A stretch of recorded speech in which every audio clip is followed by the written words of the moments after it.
എന്നോടൊപ്പം ഉള്ളത് ഒരു കോബ്രയാണ്. വെറും കോബ്രയല്ല, കിങ് കോബ്ര. ഓറോ എത്ര ഓവറായി ഇപ്പോൾ ആരാ വാറ്റ് ചെയ്യുന്നത്? ശ്രീശാന്തിൻ്റെ കാര്യത്തിൽ വലിയ തീരുമാനമായോ? ഇത് കാണുമ്പോൾ പല പോലീസും എന്നെ കാണുമ്പം അവർക്ക് ഞാൻ റോഡെ കൂടെ പോകുമ്പോൾ അറിയുന്ന പോലീസുകാർ എന്നെ കാണുമ്പോൾ ഞാൻ സിനിമയിൽ വരുന്നത് എൻ്റെ 17ാമത്തെ വയസ്സിലാണ്. അച്ചടിശാല നീ പഠിച്ച ഇന്ത്യയല്ല, പട്ടിണി പാവങ്ങളുടെയും നിരശരുടെ അതുപോട്ടെ. സിനിമയില് ആക്ഷൻ ഹീറോ ബിജുവാണ് ഫസ്റ്റ് ഫിലിമെങ്കിലും 9 വർഷമായിട്ടേ ഉള്ളൂ. 17ാമത്തെ വയസ്സിൽ തൊട്ട് സിനിമയിലുണ്ടെന്ന് പറഞ്ഞപ്പോ ഇപ്പം ഞാൻ ഇപ്പം എൻ്റെ വീടിൻ്റെ ഇത് ഞാൻ മാറ്റാൻ പോവാം. വയർലെസ് വീടിൻ്റെ ഐശ്വര്യം എൻ്റെ വീട് ഭാഗത്ത് ഞാൻ ബോർഡ് എഴുതാൻ പോവാം. ഇന്ന് എന്നോടൊപ്പം ഉള്ളത് ഒരു കോബ്രയാണ്. വെറും കോബ്രയല്ല, കിങ് കോബ്ര. രാജേഷ് ചേട്ടാ നമസ്കാരം. നമസ്കാരം. ഒരു കോമഡി കഥാപാത്രം എന്ന നിലയിലാണ് എല്ലാവർക്കും താങ്കളെ അറിയാവുന്നത്. ആ ഒരു ക്യാരക്ടറിനെ പറ്റി എങ്ങനെ എടുക്കുന്നു? അതെനിക്ക് എൻ്റെ ജീവിതത്തിൽ ഞാൻ പറയാം, എനിക്ക് പിന്നെ എൻ്റെ ദൈവമാണ് എൻ്റെ പ്രൊഫഷൻ സാർ, എൻ്റെ അച്ഛനമ്മയും കഴിഞ്ഞ സാറാണ്. സാർ എനിക്ക് എന്നൊരു സിനിമയാണ്. കാരണം 100 പടത്തിൽ ചെയ്യേണ്ടി വന്നില്ല, ഒരു പടം ചെയ്തു. ഇന്നും കൊച്ചു പിള്ളേർ കൊപ്ര രാജേഷ് എന്നും വലിയ ആൾക്കാർ കോബ്ര രാജേഷ് എനിക്ക് സന്തോഷമാണ്. ഇപ്പോൾ സത്യം രാജേഷ് എന്ന് വിളിക്കുന്നത് എനിക്ക് വിഷമം, എന്നെ കോബ്ര എന്ന് വിളിക്കും. എനിക്ക് ഒരുപാട് ആണ്, കാരണം ജീവിതത്തിൽ ഒരുപാട് പടം ഇറങ്ങിയ ശേഷം ആ ഒരു പേര് സ്വയമായിട്ട് അങ്ങ് സ്വീകരിച്ചല്ലേ? അതറിയില്ല, അത് ഞാൻ പിന്നെ ഓരോ വേദിക്ക് ചെല്ലുമ്പം ഈ നോട്ടീസിലൊക്കെ കോബ്ര രാജേഷ് പലരും വിളിക്കുന്നു. അങ്ങനെ കോബ്ര ഇപ്പം മൊത്തം കോബ്രയെ. ഇപ്പൊ എല്ലാരും ഫാമിലിയിലും കൂട്ടുകാരും എല്ലാരും കോബ്ര രാജേഷ്. എൻ്റെ മക്കൾ പോലും കോബ്ര അച്ഛനാണ് വിളിക്കുന്നത്. ഇപ്പം ഒരു കോമൺ നെയിമാണ് രാജേഷ് എന്ന്. അപ്പൊ ഇപ്പം എല്ലാരും കോബ്ര രാജേഷ് എന്നാക്കി വിളിക്കുന്നത്. അത് റെയർ ആണല്ലോ കോബ്ര രാജേഷ്. ആ ഒരു ക്യാരക്ടറിൽ ആൾക്കാർ ഇപ്പോഴും വിടാതെ വിളിക്കുന്നതിന് ഭയങ്കര സന്തോഷമാണല്ലേ? 2015 പടം ഇറങ്ങി, ഇപ്പോഴും 24 എന്തും ജനം ഇപ്പോഴും അത് ഓർക്കുന്നുള്ളേ. ഒരുപാട് റോളൊക്കെ 2015 ഇപ്പം 9 വർഷമായി ഇപ്പം സിനിമയിൽ വന്നിട്ട്. എൻ്റെ 17ാമത്തെ വയസ്സിലാണ് സിനിമ വരുന്നത്. അല്ല, ആക്ഷൻ ഹീറോ ബിജു ഇറങ്ങിയിട്ട് 2015 അപ്പൊ ഇപ്പൊ 2024, അപ്പൊ ഒരു 9 വർഷം. ഞാൻ സിനിമയിൽ വരുന്നത് എൻ്റെ 17ാമത്തെ വയസ്സിലാണ്. ആദ്യത്തെ സിനിമ ആക്ഷൻ ഹീറോ അല്ലല്ല, ആദ്യത്തെ സിനിമ ആക്ഷൻ ഹീറോ ബിജു അല്ല. എനിക്ക് പടം എനിക്ക് ഓർമ്മയില്ല, പക്ഷെ അതിനകത്ത് എൻ്റെ വേഷം ഇതല്ലായിരുന്നു. ക്യാമറയുടെ പുറകിൽ പ്രൊഡക്ഷൻ ബോയ് ആയിരുന്നു, പ്ലേറ്റ് കഴുകി. അന്നത്തെ കാലത്ത് പ്രൊഡക്ഷൻ ബോയ് ആയിരുന്നു. എത്രാമത്തെ വയസ്സിൽ? 17 വയസ്സുണ്ട്. 17ാമത്തെ വയസ്സിൽ പ്രൊഡക്ഷൻ ബോയ് ആയിട്ട് സിനിമാ ഫീൽഡിൽ വരുന്നത്. ഇപ്പോൾ വയസ്സ് പറയാനില്ല, നല്ല പ്രായമുണ്ട്. പക്ഷെ അഭിനയിക്കുന്നത് ആക്ഷൻ ഹീറോ ബിജുവാണ് ആദ്യമായിട്ട് അഭിനയിക്കുന്നത്. ഞാൻ പെട്ടെന്ന് എന്താണ് സിനിമയിൽ ആക്ഷൻ ഹീറോ ബിജുവാണ് ഫസ്റ്റ് ഫിലിമെങ്കിലും 9 വർഷമായിട്ടേ ഉള്ളൂ. 17ാമത്തെ വയസ്സിൽ തൊട്ട് സിനിമയിലുണ്ടെന്ന് പറഞ്ഞപ്പോ സിനിമ പ്രൊഡക്ഷൻ ബോയ് ആയിരുന്നു, ലൈറ്റ് ബോയ് ആയിരുന്നു, ട്രാക്ക് ബോയ് ആയിരുന്നു. അങ്ങനെ നിന്ന് കുറെ വർഷം എടുത്ത് ഒരു ക്യാരക്ടർ റോള് കിട്ടാൻ വേണ്ടി. നമ്മൾ പിന്നോട്ട് പോയില്ല, നമുക്കറിയാം, നമ്മളെ അപേക്ഷിച്ച് നമുക്കറിയാം എന്തെങ്കിലും ഇവിടെ ഉണ്ടാവും എന്ന് വിചാരിച്ച്. അങ്ങനെ നമ്മൾ 2013-14 ഏഷ്യാനെറ്റ് കോമഡി എക്സ്പ്രസ് എന്ന പരിപാടിയുണ്ട് യൂട്യൂബിൽ. എൻ്റെ പ്രിയപ്പെട്ട എല്ലാ പ്രേക്ഷകരും ഒന്ന് കയറണം യൂട്യൂബിൽ, കോമഡി എക്സ്പ്രസ്. അതിൽ ആ വർഷം 1ാം സമയം എൻ്റെ ടീമിനായിരുന്നു ഹാപ്പി. ആ വർഷം ബെസ്റ്റ് കോമഡി ഞാനായിരുന്നു. അവാർഡ് തരുന്നത് മണിച്ചേട്ടൻ. അതും ഒരു വലിയൊരു സന്തോഷമാണ്. അത് കണ്ടിട്ടാണ് പ്രൊഡക്ഷൻ കൺട്രോൾ ബിനുമുരളി ചേട്ടനാണ് എന്നെ ആക്ഷൻ ഗ്രൂപ്പിലേക്ക് എന്നെ പറയുന്നത്. അങ്ങനെ അതിന് അവസരം കിട്ടുന്നത്. ഒരു സിനിമ മോഹമായിട്ട് തന്നെയാണോ ഒരു പ്രൊഡക്ഷൻ ബോയ്, ലൈറ്റ് ബോയ് ആയിട്ടൊക്കെ സിനിമ അഭിനയിക്കാൻ വേണ്ടി പോയതാണ്. ദൈവം പറഞ്ഞ് നീ പഠിക്കുക, കുറേ കാര്യം പഠിക്കുക, നിന്നെ ഒന്ന് ആളെ. പക്ഷെ ഞാനതില്ല, നമ്മൾ എത്ര നേരം ഒന്ന് അഭിനയിക്കാൻ ഇവിടുന്ന് പോകുന്ന തീരുമാനമായിരുന്നു. പക്ഷെ അന്ന് ദൈവം എനിക്ക് സഹായിച്ചു തന്നു. മാക്സിമം ഞാൻ എത്രത്തോളം നിങ്ങൾക്കറിയാം, പണ്ടത്തെ കാലത്ത് പണ്ട് വർക്ക് ചെയ്തൊക്കെ അറിയാൻ പറ്റും അന്നത്തെ പ്രൊഡക്ഷൻ എന്തായിരുന്നുള്ളൂ. അങ്ങനെ ഒരു സിനിമ മോഹം വരാനായി എന്തെങ്കിലും ഫാമിലിയിൽ ആരെങ്കിലും അങ്ങനെ സിനിമയിലോ അല്ലെങ്കിൽ അങ്ങനെ വല്ലതും ഉണ്ടായിരുന്നു? എനിക്കത് പറയാം. കാരണം എൻ്റെ അച്ഛൻ്റെ അച്ഛൻ, ഞങ്ങളുടെ ഫാമിലി ഒട്ട ഒരു 80% ഇപ്പോഴുള്ള ഞങ്ങൾ ഫാമിലി പലരും സിനിമയായിട്ട് ഒരു ബന്ധമില്ല, കലയായിട്ട് ഒരു ബന്ധമില്ല. എൻ്റെ മനസ്സിൽ എന്തോ ഈശ്വരൻ ഇതുപോലെ എൻ്റെ കുടുംബത്തിൽ ഞാൻ മാത്രമുണ്ട് ഈ കല കൊണ്ടൊക്കെ ഇങ്ങനെ മിമിക്രി ആർട്ടിസ്റ്റാണ്. അപ്പം അങ്ങനെ തൊട്ട് ഒരു കലയെന്നുണ്ടായ എല്ലാവരും ഒരു ലക്ഷ്യം എന്താ, സിനിമ വരിക അല്ലേ? അങ്ങനെ വന്നതാണ്. കുടുംബത്തിൽ ആർക്കും ഒരു ഇതിൽ എൻ്റെ ഉള്ളിൽ മിമിക്രി ആർട്ടിസ്റ്റാണ്. ചെറിയ മിമിക്രി ചെയ്യാം. നമുക്ക് അനുഭവം ചോദിച്ചിട്ട് മൊത്തം ലാസ്റ്റ് ചെയ്താൽ പോരെ? ലാസ്റ്റ് ആകുമ്പോൾ ലാസ്റ്റ് ചെയ്യാൻ പോലെ. ഈ സിനിമയിലേക്ക്, ഈ കുടുംബശ്രീയും കുഞ്ഞാടും എന്ന സിനിമയിലേക്ക് എങ്ങനെയാണ് അവസരം വരുന്നത്? അതൊരു ഒരിക്കലും മറക്കാൻ പറ്റില്ല. കാരണം ഇത് ആക്ഷൻ ഹീറോ ബിജുവിൻ്റെ കാര്യം പറഞ്ഞില്ലേ, അപ്പോൾ ആ സിനിമയിൽ ഓൾറെഡി ഞാൻ കോബ്ര രാജേഷാണ്. പക്ഷെ അതിൽ നിന്ന് വ്യത്യസ്തമായിട്ട് ആക്ഷൻ ഹീറോ ബിജുവിൽ പോലീസുകാരുടെ വയർലെസ് മുട്ടിച്ച് അവർക്ക് തലവേദന ഉണ്ടാക്കുന്ന കഥാപാത്രം. ഒരിക്കലും മറക്കാൻ പറ്റാത്തൊരു കഥാപാത്രമാണ്. ആ സിനിമ കണ്ട ആർക്കും മറക്കാൻ പറ്റില്ല. പിന്നെ ഈ കുടുംബശ്രീയും കുഞ്ഞാടിലും ഒരു പോലീസുകാരനാണ് എന്നെ കള്ളനാക്കുന്നത്. അത് പ്രിയപ്പെട്ട പ്രേക്ഷകർ കാണണം. ഒരു പോലീസുകാരൻ എന്നെ കള്ളനാക്കുന്നത്. ഞാൻ കള്ളനായിരുന്നു, ഞാൻ റിട്ടയർഡായി മോഷണം നിർത്തിയപ്പോഴാണ് ഒരു പോലീസുകാരൻ വീണ്ടും എന്നെ മോഷ്ടാവാക്കുക. അത് ഇന്ന് വരെ എനിക്ക് അതൊരു വ്യത്യസ്ത സാധനമാണ്, ഒരു മോഷ്ടാവ് എന്നെ ആക്കിക്കൊണ്ട്. പക്ഷേ കഥാപാത്രമല്ല, അതിനകത്ത് കഥാപാത്രത്തിൻ്റെ പേര് ഇരുട്ടി ചന്ദ്രൻ എന്നാണ്. പേര്. അതിൻ്റെ ഞാൻ ആക്ഷൻ കറി ബിജിനസ് ഞാൻ കുറേ പറഞ്ഞതിന് ശേഷം എനിക്ക് ഈ കുറേ നേരം ഉള്ളതെന്ന് പറയാം. ഇപ്പം ഞാൻ കുറേ സിനിമ ആയത് ഇപ്പം ആക്ഷൻ റിവ്യൂന്ന് കുറേ പറയും. പക്ഷേ അതിൻ്റെ എല്ലാം ചിലപ്പോൾ കണ്ണടച്ച് ഞാൻ പോവും, തുമ്മിയാൽ ഞാൻ പോകും. പക്ഷേ ഇത്തിരി ത്രൂ ഔട്ടാണ് എനിക്ക് വേഷം കിട്ടി വീണ്ടും കിട്ടിയിരിക്കുന്നത്. എനിക്കിപ്പം ഇതാണ് കുടുംബശ്രീയും കുഞ്ഞാടും. നമ്മുടെ ശ്രീകുമാർ സാറാണ് അതിൻ്റെ റൈറ്റർ. നമ്മുടെ മൈ ബിഗ് ഫാദർ പടമൊക്കെ ചെയ്ത മഹേഷ് സാറാണ്, SP മഹേഷ് സാറാണ് അതിൻ്റെ ഡയറക്ടർ. പിന്നെ ബെന്നി സാറാണ് അതിൻ്റെ പ്രൊഡ്യൂസറുകൾ, ഒരുപാട് പേര്.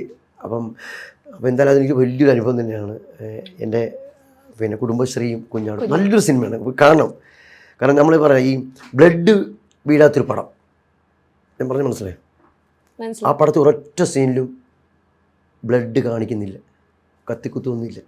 ഞാൻ ഒരു പടത്തിന് കുറ്റം പറയല്ല, കോമഡി ഫുൾ കോമഡി മാത്രമേ ഉള്ളൂ. നല്ലൊരു കുടുംബ ചിത്രമാണ്, നല്ല ഫാമിലി ചിത്രമാണ്. എല്ലാവരും ഞാൻ തിയേറ്ററിൽ പോയിരുന്നപ്പം ആക്ഷൻ കറി വിജുലി എന്നെ ഇടിക്കുന്നത് കണ്ടപ്പോൾ എൻ്റെ മോള് മേജർ രവി സാർ ഇടിക്കുന്ന സീനാണ്. അപ്പം എൻ്റെ മോള് കരഞ്ഞിട്ടുണ്ട്. ഈ കുടുംബശ്രീയിലും കുഞ്ഞാടിലും എന്നെ ഷാജൻ ചേട്ടനെ അടിക്കുന്ന സീനുണ്ട്. അതുകൊണ്ട് എൻ്റെ മോള് ചിരിക്കുകയായിരുന്നു. ആ സിനിമ കാണുമ്പോൾ മനസ്സിലായി എന്തുകൊണ്ടാണ്. അതുകൊണ്ട് എൻ്റെ മോള് ചിരിക്കുകയായിരുന്നു. ഒരു അടി സീനുണ്ട്, അതുകൊണ്ട് ചിരിക്കുകയായിരുന്നു. അപ്പം അങ്ങനെയുള്ള കൊച്ചു കൊച്ചു തമാശകൾ, എന്നാൽ ഇവരോട് ചിന്തിക്കാനുള്ള കുറേ സംഭവമുള്ള ഒരു കുടുംബ ചിത്രം വ്യത്യസ്തമായിട്ട്. ഇപ്പം ഈ ആക്ഷൻ ഹീറോ ബിജുവില് അതായത് ഈ പോലീസുകാരെ വട്ട് കളിപ്പിക്കുന്ന ഒരു ക്യാരക്ടറായിരുന്നു. വട്ട് കളിപ്പിക്കുന്ന വെച്ചാൽ നമ്മൾ കണ്ടിരിക്കുന്ന പ്രേക്ഷകർക്ക് പോലും എന്താണ് ഇവനീ കാണിക്കുന്നത് എന്നുള്ളൊരു ഫീലായിരുന്നു. അപ്പം ഈ സിനിമ കണ്ടു കഴിഞ്ഞിട്ട് ഏതെങ്കിലും പോലീസുകാർ എന്തെങ്കിലും ചേട്ടനോട് നേരിട്ട് കണ്ട് ചോദിച്ചിട്ടുണ്ടോ? അതുകൊണ്ട് കാരണം നമ്മൾ അവർ ഒരു വലിയ പ്രോപ്പർട്ടിയാണ് ഈ വയർലെസ് എന്ന് പറഞ്ഞത്. അതെ, അത് നഷ്ടപ്പെട്ടു പോയി കഴിഞ്ഞാൽ വലിയ വിഷയം തന്നെയാണ്. ടീമിന് തന്നെ അത് പ്രശ്നമാണ്. കാരണം അങ്ങനെ സംഭവം നടന്നിട്ടുണ്ട്. ഓൾറെഡി ബഹുമാനപ്പെട്ട AK ആന്റണി സാർ മുഖ്യമന്ത്രിയായിരുന്നപ്പം വയർലെസ് സന്ദേശം വന്നിട്ട് അദ്ദേഹത്തിൻ്റെ അമ്മയുടെ ഈ മരിപ്പിൻ്റെ ഇതുണ്ട്, അതിനുവേണ്ടി എന്നും കാണാൻ വരും തിരുവനന്തപുരത്ത്. ഒരു ദിവസം വന്നപ്പം വയർലെസ്സിലൂടെ തെറ്റിച്ച് വിട്ടിട്ട് ഈ അമ്പലപ്പുഴ വഴി വടക്കോട്ട് പോകേണ്ട സാറിനെ തിരുവല്ല വഴി പറഞ്ഞു വിട്ടു. അപ്പം അതിനെ ബേസ് ചെയ്താണ് ഈ സിനിമ വന്നത്. അപ്പോൾ ഒട്ടുമിക്ക പോലീസുകാർക്കും പിന്നെ വള്ളം കളിക്കുന്ന ഒരു പോലീസ് ഉദ്യോഗസ്ഥന് വയർലെസ് ബോട്ടിന് വെച്ച് മറന്നു ഉണ്ടായിട്ടുണ്ട്. അപ്പോൾ സാർ അതിനെ ബേസ് ചെയ്താണ് സംബന്ധിച്ചത്. പക്ഷേ അത് കാണുമ്പോൾ നമുക്കൊരു കയ്പാവും. അങ്ങേര് ജീവിച്ചിട്ട് അങ്ങനെ വയർലെസ് അടിച്ച് മാറ്റി അവസാനം ആ വയർലെസ് കൊണ്ട് വെക്കുന്ന അങ്ങനെ കാമുകൂടെ വീട്ടി. രണ്ടാമത് അത് എവിടുന്ന് എടുക്കുന്ന കൊതുക് തിരി കത്തിച്ച് വെച്ചിരിക്കുക. ചിന്തിക്കണം, ഒരാളെ ജോലി പോയാൽ. അപ്പം ഇത് കാണുമ്പോൾ പല പോലീസും എന്നെ കാണുമ്പം അവർക്ക് ഞാനിപ്പോൾ റോഡിൽ കൂടെ ഒക്കെ പോകുമ്പം അറിയുന്ന പോലീസുകാർ എന്നെ കാണുമ്പോൾ പറയും എനിക്കാണ് സന്തോഷം. പിന്നെ പല പോലീസുകാരും പിന്നെ ചിലപ്പം നമ്മൾ പോകുമ്പോൾ ഇവിടെ നിന്ന് വണ്ടി ചോദിക്കുമ്പം പെട്ടെന്ന് കത്തത്തില്ല. അതിനകത്ത് എനിക്ക് നരച്ച മുടിയൊക്കെ പെട്ടെന്ന് തന്നെ കണ്ടാൽ മനസ്സിലാകത്തില്ല. അപ്പോൾ ഏതൊരു പോലീസാണ് സാറേ ഇതുപോലെ ആക്ഷൻ കറി വിജയില്ല, അത് ശരി. അപ്പോൾ അവരുടെ ഒരു മുഖം കാണും, അത് ശരി ഇറങ്ങി വന്ന് ഒരു പയനിതാണ്. അപ്പോൾ അതൊരു സമയം ഞാൻ ഈ വയർലെസ് ഇപ്പം എൻ്റെ വീടിൻ്റെ ഇത് ഞാൻ മാറ്റാൻ പോവുക. വയർലെസ് വീടിൻ്റെ ഐശ്വര്യം, എൻ്റെ വീടിൻ്റെ ഭാഗത്ത് ഞാൻ ബോർഡ് വീട് വെക്കാൻ പോവുക. എന്തായാലും ഒരു വലിയ സംഭവം തന്നെയാണ്. അത് ഒരുപാട് പറയും, ഒരു പോലീസുകാരൊക്കെ കണ്ടിങ്ങനെ ചിരിക്കാറുണ്ട്. വേറെ ആൾ ചൂടായിട്ടൊന്നുമില്ല, ഈ കണ്ടി പറയാറുണ്ട്. അവരുടെ അനുഭവം എടുത്ത് പറയും ഇങ്ങനെ വയർലെസ് പോയിട്ട്. അത് എനിക്ക് ഉണ്ടായിട്ട് പോലീസുകാരെല്ലാം ഉണ്ട് അനുഭവമാണ്. ഇപ്പം ആക്ഷൻ ഹീറോ ബിജുവിലായാലും ഇപ്പൊ ഈ സിനിമയെ കുടുംബശ്രീ കുഞ്ഞാടിലായാലും കോമഡി ക്യാരക്ടേഴ്സ് ആണ്. ഇപ്പൊ ഏതെങ്കിലും സീരിയസ് ക്യാരക്ടേഴ്സ് കിട്ടി കഴിഞ്ഞാൽ ചെയ്യുമോ? ഈ മാസം 21-ാം തീയതി ഒരു പടം റിലീസാണ്. പടത്തിൻ്റെ പേര് സ്വർഗത്തിലെ കട്ടുറുമെന്നാണ്. ഞാൻ കൂടുതൽ പറയുന്നില്ല, സീരിയസ് ആണ്. അതിലും നായകൻ ധ്യാൻ ശ്രീനിവാസനാണ്. അത് ഈ മാസം 21-ാം റിലീസാണ്. അത് സീരിയസ് ആണ് ഫുള്ള്. അത് എൻ്റെ ഒരു അത് കാണാൻ ഞാൻ കൂടുതൽ പറഞ്ഞത് 24 എൻ്റെ ട്രailer കാര്യം ഇറങ്ങാതിരിക്കുകയാണ്. അവരെല്ലാം കൂടെ വന്ന് കാണുക ഉള്ള പടം. ഈ സിനിമയിലും ധ്യാൻ ശ്രീനിവാസൻ ഉണ്ടായിരുന്നു. ഏതെങ്കിലും രംഗം ഉണ്ടായിരുന്നു ഒരുമിച്ച് ഞാൻ പുള്ളിയോട്ട് ഞാൻ പുള്ളിക്ക് പിടിക്കുന്ന കുറേ സീനുണ്ട്. നമ്മളിപ്പോൾ എപ്പോഴേ ഏതൊരു പടത്തിൽ ചെന്നാലും അതിനകത്ത് മെയിൻ നടന്നിട്ട് ഒരു ഡയലോഗ് വേണ്ട, ഫ്രണ്ട്ലി നോക്കി ചെയ്യുന്ന സീൻ കിട്ടി നമുക്ക് ഉണ്ടാവണം ഞാൻ പ്രാർത്ഥിക്കുന്നു. ഇതിലെന്തായാലും എനിക്ക് അങ്ങനെ ഭാഗ്യം ഉണ്ടായിട്ടുണ്ട്. പുള്ളിയുടെ 2 പടത്തിൽ വേറും പോരും. കാരണം നമ്മൾ ആദ്യം പുള്ളിക്ക് എന്നെ മനസ്സിലായില്ല. പുള്ളിയുടെ കൂടെ വരുന്ന ആളാണ് സെക്രട്ടറിയാണ് പറഞ്ഞത് ഇത് ഇന്ന ആളാന്ന് പറഞ്ഞു. അപ്പോൾ പിന്നെ സ്നേഹമായി. പിന്നെ ഭയങ്കര കാര്യമാണ്, ഭയങ്കര അന്ന് നമ്മൾ ഈ സ്വർഗത്തിലെ കട്ടുറുമാണെങ്കിലും ഈ പടമാണെങ്കിലും കണ്ടപ്പോൾ പുള്ളിക്ക് ഭയങ്കര ഇഷ്ടമാണ്. വേറെ ഒരു ആള് ഒന്നുമല്ല, വേറും പാവപ്പെട്ടത്. ചേട്ടൻ്റെ വൈറലായ ഒരു ഡയലോഗ് ഉണ്ടല്ലോ. എൻ്റെ വൈറലായ അതെ, ഇന്ത്യ മുന്നണി ആക്ഷൻ കറി വിജില്ല. അതെ, അത് പറയണം. മറ്റേ രണ്ടുണ്ട്, മറ്റേ ഇതുണ്ട്. ഓറോ എത്ര ഓവറായി, ഇപ്പോൾ ആരാ വാറ്റ് ചെയ്യുന്നത്, ശ്രീശാന്തിൻ്റെ കാര്യത്തിൽ വലിയ തീരുമാനമായോ? കോബ്രയോ? എടാ കോബ്രയല്ല, കിങ് കോബ്ര. ആമ്പിളത്തെ നിന്നൊക്കെ ആരടാ പോലീസിലെടുത്ത്? മുഖ്യമന്ത്രി വരാൻ ഒരു 10 മിനിറ്റ് താമസം എടുക്കും. എല്ലാവരും പോയി ചാവടിച്ചിട്ടോ ഓവർ. അച്ചടിച്ചാലെ നീ പിടിച്ച് ഇന്ത്യയല്ല, പട്ടിണി പാവങ്ങളുടെയും നിരശരുടെ അതുപോട്ടെ വേശികളുടെയും കൂട്ടുകുടുപ്പുകാരുടെയും പട്ടിണി പാവങ്ങളുടെ ഇന്ത്യ. അതറിയണ സെൻസ് വേണം, സെൻസിറ്റിവിറ്റി വേണം, സെൻസർ ബോർഡ് വേണം. മുഖ്യമന്ത്രി വരാൻ ഒരു 10 മിനിറ്റ് താമസം എടുക്കും. എല്ലാവരും പോയി ചാടിച്ചിട്ട് പോവാം. ഓവർ. ചേട്ടാ ഇപ്പൊ ഇതുപോലെ ഈ വെള്ളം അടിച്ച പോലത്തെ ഒരു രംഗം വരുന്നത് അതില് ഫുള്ള് അതപ്പോ എങ്ങനെയായിരുന്നു അത്രയും ആ സമയം മൊത്തം അങ്ങനെ ആ ഒരു ഇതിന്ന് ക്യാരക്ടറിൽ നിന്ന് ചേഞ്ച് ചെയ്യാൻ പറ്റാതെ അഭിനയിക്കാൻ പറ്റിയത്? അതൊക്കെ നമ്മെല്ലാം നമുക്ക് ഇതെല്ലാം ചേട്ടൻ സംസാരിച്ചപ്പോ പോലും അല്ല കുടി നമ്മളിപ്പം ഞാൻ മിമിക്രി വേദിയും ചെയ്യാറുണ്ട്. നമുക്ക് നമ്മളൊരു കുടിയെ നമുക്ക് ഏറ്റവും കൂടുതൽ ചെയ്യാൻ ഇഷ്ടമുള്ള കഥാപാത്രം ഈ കുടി തന്നെയാണ്. അപ്പോൾ ആക്ഷൻ ഹീറോ ബീച്ചിൽ ചെല്ലുമ്പോൾ സാറ് പിന്നെ എൻ്റെ പറഞ്ഞത് ഇങ്ങനെ കുടിയനാണെന്ന് പറഞ്ഞു. അപ്പോൾ എനിക്ക് നീ ഒന്നുകൂടി കുടിയൻ കാണിക്കാൻ പറയും. അപ്പോൾ ഞാനൊരു കുടിയൻ കാണിച്ചു പറഞ്ഞു പോരാ, ഇത് മിമിക്രി കുടിയൻ, നാച്ചുറൽ കുടിയൻ. പിന്നെ അങ്ങനെ 8-9 കുടിയൻ കാണിച്ചു. അങ്ങനെ അപ്പോൾ അങ്ങനെ ഞാൻ ഇങ്ങനെ ഓർത്ത് ആരെ പിടിക്കും. അപ്പോൾ നമ്മുടെ നാട്ടിലുള്ള ഒരു വ്യക്തിയെ എൻ്റെ ബന്ധു തന്നെ പുള്ളിയെ ഞാൻ മനസ്സ് ഓർത്തു. ആ കുടിയനാണ് ഞാൻ ഇത് ചെയ്തിരിക്കുന്നത്.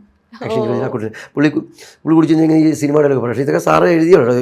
എൻ്റെ ഒന്നുമില്ല, അത് എല്ലാം സാറിൻ്റെ സ്ക്രിപ്റ്റ് തന്നെയാണ്. അപ്പോൾ അതിനകത്ത് ആ പിന്നെ ഡയലോഗല്ല ആക്ഷൻ മറ്റേ ആദ്യം പറഞ്ഞത് പിന്നെ ഈ ഡയലോഗ് അല്ല പറയാൻ വേണ്ടി ആദ്യം മോഹൻലാലിൻ്റെ സിനിമയില്ലേ പൗത്ര ഒരു മകൻ്റെ ധർമ്മമാണ് അത് പറയാൻ പറയും. അപ്പോൾ സാർ അറിവ് അടുത്തൊരെണ്ണം പറയാൻ പറയും. ഇത് നേരാ തിരുമേനി അത് പറയാൻ പറയും. അതും വേണ്ട. രണ്ടാമത് സാർ പറഞ്ഞു. മൂന്നാമത് സാർ പറഞ്ഞു എടാ നിനക്ക് കിങ്ങിൻ്റെ ഡയലോഗ് അറിഞ്ഞു. ഞാൻ സാറേ എനിക്കത് അറിയത്തില്ല സാറേ, അറിയുന്നില്ല പറയാൻ പറഞ്ഞു. അതാണ് ഇപ്പോൾ പറഞ്ഞ സാധനം. അത് പക്ഷെ ഭയങ്കര വൈറലായി. ഇപ്പോഴും ഡയലോഗ്സ് ഒക്കെ റീൽസിലൊക്കെ കിടന്ന് ഇങ്ങനെ കറങ്ങുന്നു. ഒരുപാട് എനിക്ക് ഒരുപാട് നമ്മൾ രാഷ്ട്രീയപരമായിട്ടും അല്ലാതെ ഒരുപാട് റീലും അപ്പോൾ എനിക്ക് ഭയങ്കര ഇഷ്ടം. കഴിഞ്ഞ ശ്രീജിത്ത് പണിക്ക് ഇന്നലെ ഒരെണ്ണം നമ്മുടെ ചാനലിലുള്ള ശ്രീജിത്ത് പണിക്കില്ലേ വൈകുന്നേരം അദ്ദേഹത്തിന് ഇന്ന് ഓർമ്മയിട്ടിരിക്കുന്നത് നമുക്ക് സന്തോഷം തോന്നി. നമ്മളെ വേറൊന്നുമല്ല, നമുക്ക് നമ്മുടെ ഒരു ഇത് വെച്ച് കാണുമ്പോൾ നമുക്ക് സന്തോഷമാണ്. ഓക്കെ, അപ്പം ഇനി ഒരു സിനിമ 21 റിലീസ് ആയിരിക്കുന്നു. വേറെ ഏതെങ്കിലും സിനിമ ചെയ്തിട്ടുണ്ടോ അതോ വേറെ ഉണ്ട്? എൻ്റെ ഒരു 6 പടം ഇനിയിപ്പോൾ റിലീസാണുണ്ട്. MA നിഷാസാറിൻ്റെ പടം, പിന്നെ ഇതെല്ലാം മുഴുനീള ക്യാരക്ടേഴ്സ് ആണോ? ഉണ്ട്. ഇപ്പം ഞാൻ ചെയ്തിരിക്കുന്നതെല്ലാം തന്നെ ഒരു എല്ലാം നല്ല ഇതാണ്. കാരണം എന്തോ പോലെ നല്ല ഇതാണ്. പിന്നെ നിഷാസാറിൻ്റെ പടം, പിന്നെ സൂപ്പർ ജിമിനി എന്നൊരു പടം, സൂപ്പർ ജിമിനി, അത് മീനാക്ഷിയാണ് അതിൽ സെൻട്രൽ ക്യാരക്ടർ. മീനാക്ഷിയാണ് ആ പടത്തിൻ്റെ ഒരു നായികയായിട്ട്, അങ്ങനെ പ്രണയനായികയല്ല, സിനിമയുടെ ഒരു അതുപോലെ കൊണ്ടുവന്നൊരു നല്ല സിനിമ സൂപ്പർ ജിമിനി. പിന്നെ ഒരു അവാർഡ് മൂവി ചെയ്ത് കണ്ടൽക്കാടിൽ വെച്ച് നമ്മുടെ ചേറ്റുവാ കണ്ടൽക്കാട് ചെളിയിലകത്ത് വെച്ച് ഷൂട്ട് ചെയ്ത സംഭവം. അത് ഞാനൊരു ചാത്തൻ എന്ന കഥാപാത്രം.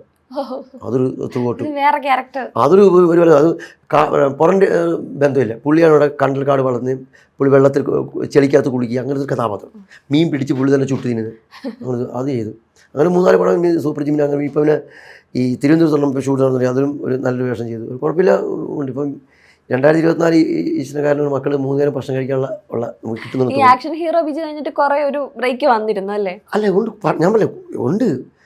ചെറിയ ചെറിയ വേഷമായിരുന്നില്ലേ നമുക്ക്. ഞങ്ങളിപ്പം ഒരുപാട് പടം ചെയ്ത് ഞാൻ സൺഡേ ഹോളിഡേ, ബ്ലാക്ക് കോഫി സിനിമയിലാണ് നിങ്ങളെ സിനിമ സീൻ ബ്ലാക്ക് കോഫി, അതായത് നമ്മുടെ സാൾട്ട് ആൻഡ് പെപ്പർ 2 ബ്ലാക്ക്.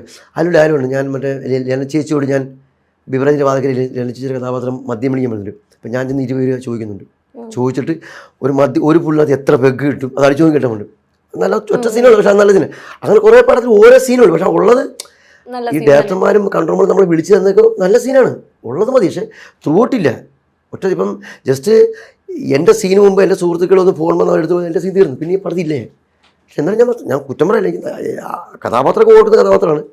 പക്ഷേ ഇപ്പോൾ ഒരു ത്രൂട്ട് പടം തുടക്കം മുതൽ ലാസ്റ്റോടെ ഈ കുടുംബശ്രീയും കുഞ്ഞാട് ഇനി വരെയുള്ള കുറേ പടത്തില്ല, അല്ലാതെ ആദ്യം അവസാനം വരെയുണ്ട്. ഇടയ്ക്ക് എഴുന്നേറ്റ് പോലും കുഴപ്പമില്ല, ഞാനുണ്ടാവും. നമ്മൾ ഈ പിന്നെ എക്കോ ഇട്ട് പാടുന്ന സംഭവമുണ്ട്. എക്കോ ഇട്ട് നമ്മൾ echo delay hello hello hello hello hello ഇത് പാട്ട് പാടും. ഒരു വട്ടം കൂടിയെന്നോർമകൾ മേയുന്ന തിരുമുറ്റത്തെത്തുവാൻ മോഹം, ഒരു വട്ടം കൂടിയെന്നോർമകൾ മേയുന്ന തിരുമുറ്റത്തെത്തുവാൻ മോഹം, തിരുമുറ്റത്തൊരു കോൺ. ഇങ്ങനെ സംഭവം. ഇത് കുറേ ഈ ഒച്ചര പ്രശ്നം. ഈ ജാട പറയില്ല, ഈ വെള്ളം കിട്ടുന്നുണ്ട് ഇതുണ്ട്. പിന്നെ ഇത് രണ്ടു സ്റ്റാർ ചെയ്യാം. നമ്മളിതിന് മറ്റേ ശ്വാസകോശം ഷോഞ്ചു പോലെയാണ്, ഇതറിയാം, എല്ലാവർക്കും അറിയാം. ഇദ്ദേഹം എന്ന് നിൻ്റെ മൊയ്തീൻ സിനിമയില്ലേ അതിന് ഡയലോഗുണ്ട്, ഈ പുഴയുടെ കര പിടിച്ചിടന്ന്. അത് ഇദ്ദേഹം പറഞ്ഞാൽ എങ്ങനെയിരിക്കും എന്ന് നോക്കാം. ഈ പുഴയുടെ കര പിടിച്ച് നടന്നാൽ അങ്ങ് അറബിക്കടലിലെത്തും. ഇളവഴിഞ്ഞ പുഴ അറബിക്കടലിനുള്ളതാണെങ്കിൽ കാഞ്ചന മൊയ്തീന് സ്വന്തം. ഇത് ഏത് കടവത്ത് ഏത് തോണിക്കാരൻ കുത്തിയാലും അത് മൊയ്തീന് തള്ളുള്ളതാണ്. ഇതിൽ ആർക്കെങ്കിലും എന്തെങ്കിലും പരാതിയുണ്ടെങ്കിൽ ടോൾ ഫ്രീ നമ്പറായ 6732 വിളിക്കരുത്, കാരണം അതെപ്പോഴും സ്വിച്ച് ഓഫ് ആയിരിക്കും. ഇതൊരു കാഞ്ചന മന്ത്രാലയത്തിൻ്റെ മുന്നറിയിപ്പ്. ഇതോടെ തന്നെ നമുക്ക് മാമുകളൊക്കെ പണ്ട് ഇത് തന്നെയാണ്. കള്ളം നായിൻ്റെ മോനെ പറ്റില്ല, 1 ചെയ്യണം 2 ചെയ്യണം ഒന്നും രണ്ടും ഒന്നൊക്കെ കല്യാണം അനക്കറിയോ ഇന്റെ വിവാദം നിൽക്കാൻ കൈയടിച്ചാലി ഇതൊക്കെ ഒരു പണ്ടിയതാണ്. ഇതിങ്ങനെ കുറേ സംഭവം ഇപ്പോഴും സ്റ്റേജിൽ നമ്മൾ അരമണിക്കൂറൊക്കെ പോയി ചെയ്യും. അപ്പോൾ ഇങ്ങനെ കുറേ സാധനം നമ്മളിലുണ്ട്. ഇപ്പോഴും മിമിക്രി ചെയ്യുന്നുണ്ടോ? അയ്യോ, മിമിക്രിയാണ് എൻ്റെ അന്നം. മിമിക്രിയിൽ നമ്മളില്ല. മിമിക്രിയാണ് ഇന്നും ഇപ്പം നമുക്ക് ഇപ്പോൾ ഒരു ആർട്ടിസ്റ്റിനും ഒരു സിനിമയിലും മുഖം കാണിച്ചാൽ പിന്നെ അദ്ദേഹം ഇന്ന സിനിമ പ്രൈമാകും. പിന്നെ അദ്ദേഹത്തിന് ആ പേരിലാണ് കൂടുതൽ വേദി കിട്ടും, പൈസ കൂടുതൽ കിട്ടും. നമ്മളെ പേടിച്ചപ്പോൾ നല്ല രീതിയിൽ ആക്ഷൻ ഹീറോ ബിജുവിൻ്റെ ആ സമയം വെച്ച് മുമ്പോട്ട് പോകണം. സമയത്തിൽ ആക്ഷൻ ഹീറോ കോമഡി ഷോ എന്നാണ് എൻ്റെ പരിപാടിയുടെ പേര്. ഇപ്പോഴും അതുകൊണ്ട് കൂടുതലായിട്ടും സാമ്പത്തികം കിട്ടും അതിനകത്ത്. ഓക്കെ, അപ്പം ഈ സിനിമയെക്കുറിച്ച് എന്താണ് ജനങ്ങളോട് പറയാനുള്ളത്? ഒരുപാട് പറഞ്ഞു. നമ്മൾ എല്ലാവരും കാണാൻ ഞാൻ മറ്റുള്ള സിനിമകളെ താഴ്ത്തിയെന്ന് പറയില്ല. നിങ്ങൾ എല്ലാവരും കുടുംബസമേതം കാണാൻ പറ്റിയ ഒരു സിനിമയാണ് കുടുംബശ്രീയും കുഞ്ഞാടും. വ്യത്യസ്തമായിട്ടൊരു കഥയാണ്. ഒരു പ്രണയം പറയുന്നുണ്ട്, ഒരു മോഷണം പറയുന്നുണ്ട്, ഒരു വൈരാഗ്യത്തിൻ്റെ ഒരു പ്രതികാരത്തിൻ്റെ കഥ പറയുന്നുണ്ട്. അങ്ങനെ മൊത്തത്തിൽ പിന്നെ ഒരു നല്ലവനായ ഒരുത്തനെ പിടിച്ച് കള്ളനാക്കുന്നൊരു കഥയാണ്. എല്ലാം കൂടെ വെച്ച് ഒരു ലാസ്റ്റ് അവസാനം ക്ലൈമാക്സിൽ എല്ലാം കൂടെ ഒരു ഇതുണ്ട്. എല്ലാം കൊണ്ട് വ്യത്യസ്തമായ സാധനമാണ് കുടുംബശ്രീയും കുഞ്ഞാടും. എന്ന് വെച്ചാൽ ഈ നമ്മുടെ തൊഴിലുറപ്പിന് പോകുന്ന കുടുംബശ്രീ അല്ല. ഇത് ഈ കുടുംബശ്രീയും കുഞ്ഞാടും രണ്ടും പെണ്ണ് തന്നെയാണ്. ഒരാണും രണ്ടും പെണ്ണ് തന്നെയാണ്. അത് പടം കാണാൻ മനസ്സിലാകത്തുള്ളൂ. വ്യത്യസ്തമായിട്ട് സിനിമ എല്ലാവരും എൻ്റെ പ്രിയപ്പെട്ടവർ, ഞാൻ ആദ്യമായിട്ട് ത്രൂ ഔട്ട് പടം തുടക്കം മുതൽ അവസാനം വരെ ഞാനുള്ളൊരു സിനിമയാണ് കുടുംബശ്രീയും കുഞ്ഞാടും.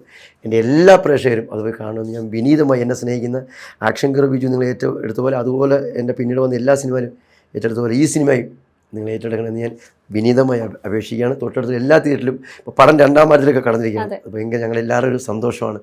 ഒരു കൊച്ചു സിനിമ ഒരു വലിയ വിജയത്തിലേക്ക് പോയിക്കൊണ്ടിരിക്കുകയാണ്. അപ്പോൾ എല്ലാവരും സിനിമ കാണണം എന്ന് അപേക്ഷിക്കണം. ഒപ്പം നിങ്ങളെ ക്യാമറമാരും ആങ്കറും എല്ലാവരും പോയി സിനിമ കാണണം. ഓക്കെ, അപ്പോൾ ഇപ്പം ചെയ്ത സിനിമയായാലും ഇനി വരാൻ പോകുന്ന സിനിമയായാലും എല്ലാം വിജയം കൈവരിക്കട്ടെ എന്ന് ആശംസിക്കുന്നു. Thank you sir. Thank you.